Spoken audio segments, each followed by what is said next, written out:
Lucky from Star Trek to get some phasers and cool gear and Mission Impossible the Mask Machine. So I do love that stuff. I don't hoard it and want to be a scary person that's on the show Hoarders.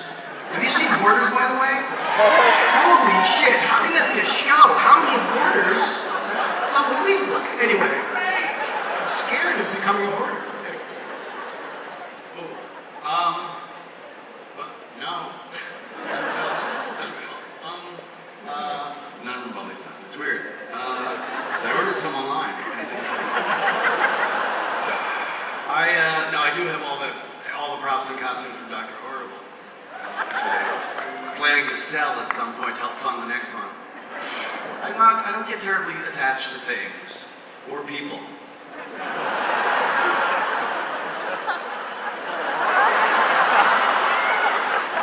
Next question. Okay, so my question is Joss Whedon. Wow, big echo. You are taking on the Avengers movie that has an established tone, an established backstory and mythology, and you have one of the most unique voices in Hollywood yourself. So how are you going to reconcile those two sort of established styles? They're all going to sound like me. No problem. The fact is, the first job I had outside of television was as a script doctor. And what you have to do in that situation is blend in. I also, a lot of the way that I speak and write comes from reading these comics. I think it's very, very easy to fall into the aesthetic of something that you love. Obviously, I'm going to bring some of myself to it. I'm an artist who wishes to create something that comes from within, but at the same time, yes, they do have an established tone. I'm going to be very respectful of that. I'm going to try and find ways to work. The thing is, they not only have an established tone, they have about 7. Because I'm culling things from, all these different movies. I have to blend all of that. I think ultimately that would result in something unique anyway. So I think that doesn't really seem like a challenge to me at all. When I write Tony Stark or Steve Rogers or any of these people, they sound like them, particularly because I already know who's playing them. Very much. Okay, can you hear me now? Good. Okay, I have kind of a general question about comic books. The last few decades, they've really swung back and forth between light and silly and dark and gritty, while these days it's kind of balanced. Do you see that pendulum starting to swing back and forth in the future, or do you think those stay balanced for the time being? Wait, are they light and gritty now, or are they dark and smooth? Which one are they now?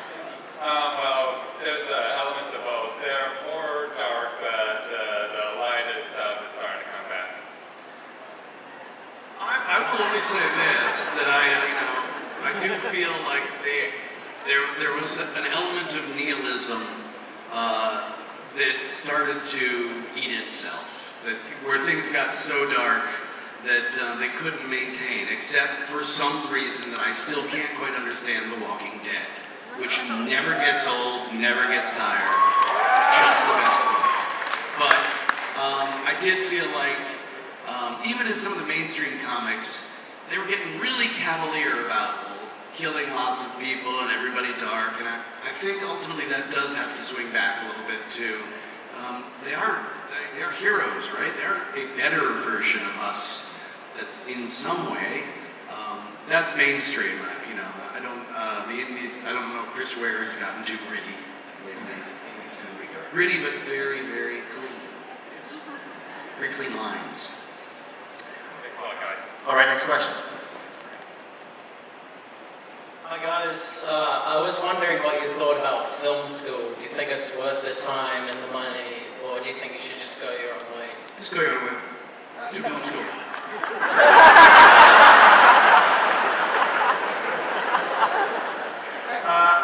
I think that now, given the technology that exists, the resources, the fact that you can watch movies and then make them sort of at home all day, it feels like there's less of a need for it. But it's certainly nice. The best thing about it is the community that you develop. I think, being at a film school. Having said that, I did not go to one, so I personally feel like, my father gave me advice when I was going off to college, which was go learn what to make movies about, not how to make movies, and it was sort of the best advice I ever got. Where did you get that, father? That's awesome. My dad just said, don't be a writer, it's too much work. He said many very sage things. I just want to say I did go to film school, or studied undergraduate, and I happened to study with the greatest teachers imaginable. It's kind of a crapshoot, though. It's very easy to, like drama or any other creative subject, have just one teacher who can suck the joy out of the medium forever. So it's dicey, and I think what I remember about it was not just what I learned in film school, but the fact that it was in me all the time, that after a day of watching movies all day, which we couldn't do then, there was no home video back when I was a lad and hamburgers were a nickel. I would go home and watch, Beastmaster at 3 o'clock in the morning because I just needed more film.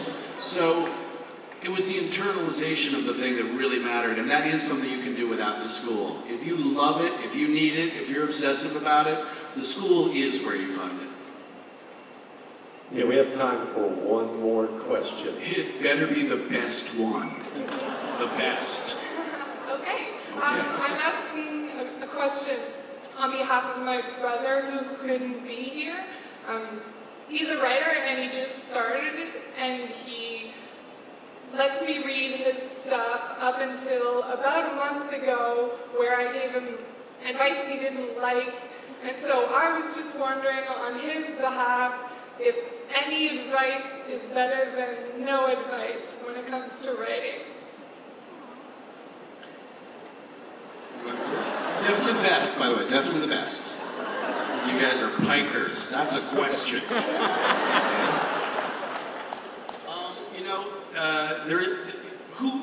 What's more fun than getting notes? It's really the joy for a writer. I think ultimately, you have to walk a razor's edge of being able to hear what other people think, to really listen to them, and know when to shut them out. But shutting them out doesn't mean never showing it to anyone, because then the film they don't see it. So, you categorically will have to listen to people, and in your career you will have to listen to some people who don't know a damn thing, but who have the big pockets full of gold. And but even that person can tell you something that is necessary for your story, as long as you are listening and you understand. If you feel confident about the story yourself, if you feel you understand where it's coming from and what it's trying to accomplish and how it's doing that, then you should be able to withstand what other people think and incorporate what's good about what other people think. And I don't just mean compliments, I mean criticism as well. If you can't withstand that, then maybe there is something wrong with what you're making. I think your brother needs to chill.